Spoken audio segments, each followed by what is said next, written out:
한국에서 나는 여행을 종종 가곤 했다. 서울에서 살지 않았기 때문에 보통 운전을 해서 여행을 가곤 했다. 여행이라고 거창하진 않다.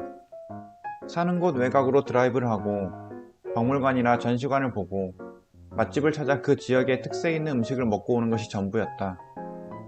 드라이브 하는 중에 보이는 것이라곤 매일 보는 흔한 자동차와 산, 논 이런 것이 전부였다. 사실 여행이라기보다는 주말에 드라이브를 하고 식사를 때우고 오는 것에 불과했다. 이러한 나의 여행 패턴은 게으른 나의 성격 탓이기도 했지만 드라이브를 하면서 불편한 점은 하나도 없었다. 모든 일에 효율적으로만 생각하고 불편한 것을 못 찾는 나에게 딱 맞는 여행일지도 모르겠다. 여름에는 차 안에서 시원한 에어컨을 쐬고 대한민국 어느 곳에나 흔하게 있는 편의점에서 음료수를 사 먹거나 흔하게 있는 카페에서 커피 한잔 하면 될 일이었다. 겨울도 별반 다를 것이 없었다. 이렇게 게으르고 편한 것만 추구하던 내가 뉴욕에 왔다. 이곳에서는 차도 없고 집도 없었다. 물론 자동차가 있다고 하더라도 뉴욕의 교통체증과 주차비를 생각하면 지하철을 선택하는 편이 정신건강에 더 좋았을 것이다. 이것은 사실이 아니다. 사실 나는 미국에서 차를 갖고 싶다. 다만 한국에서 300만 원이면 살 10년 된 중고차를 2천만 원이 넘는 돈을 주고 사야 해서 배알이 꼬일 뿐이다. 반도체 수급 문제로 미국의 중고차 가격은 역대 최고가를 갱신하고 있었다. 비싸게 주고 사서라도 운전을 하고 다니다가 다시 비싸게 되팔고 한국으로 돌아가면 되는 일이 아닌가 생각도 해보았다. 미래에 대한 걱정이 많은 아내는 이것을 허락해주지 않았다.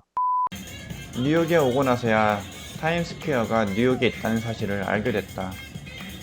살다 사람이 이렇게 많은 곳은 처음이었다.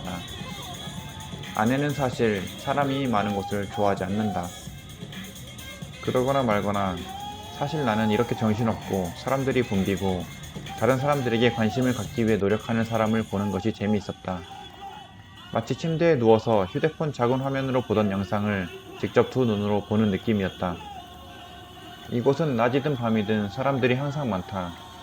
크게 돈을 벌러 오는 사람과 돈을 쓰러 오는 사람, 이 두 부류로 나뉘지 않을까 생각해본다. 미국 사람, 유럽 사람, 아시아 사람, 할 것 없이 문화가 무척 다양하다. 나는 런던에 한번 갔다 온 적이 있어서 이런 문화를 조금 느껴봤다.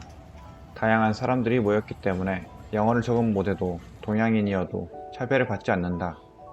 이런 면들은 앞으로 미국에서 살아가는데 별 도움이 될 것 같지는 않지만 일단은 마음 편히 지낼 수 있어서 좋다. 맨해튼에 와서 느낀 점은 공사하고 있는 건물들이 참 많다는 것이다. 여기저기 가설물들을 세우고 보수 작업을 하고 있는 것이 눈에 보인다.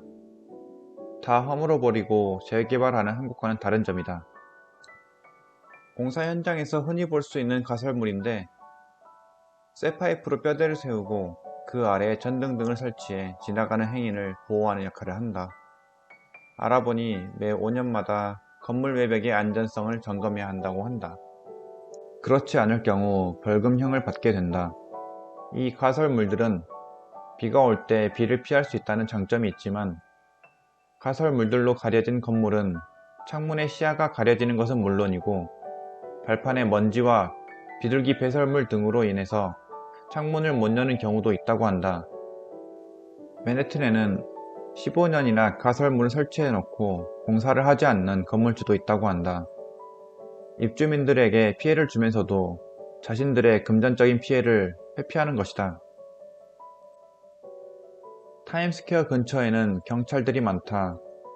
범죄율이 높아서 경찰이 많은 것일 수도 있으나 아내는 경찰들이 자주 보이니 더 안심이 된다고 생각하는 모양이다. 내 생각은 달랐는데 무슨 일을 당했을 때 적극적으로 경찰이 나서서 내 편에 서서 해결해 줄 것 같진 않았다. 밀크쉐이크를 먹고 싶어서 푸드트럭에서 하나 샀는데 $10였다. 대충 하나로 13,800원이다. 한국에서는 롯데리아 아이스크림이 700원이었던 것 같은데 가격표가 안 써져 있는 것을 보니 나만 이 돈 주고 사 먹었는지도 모르겠다.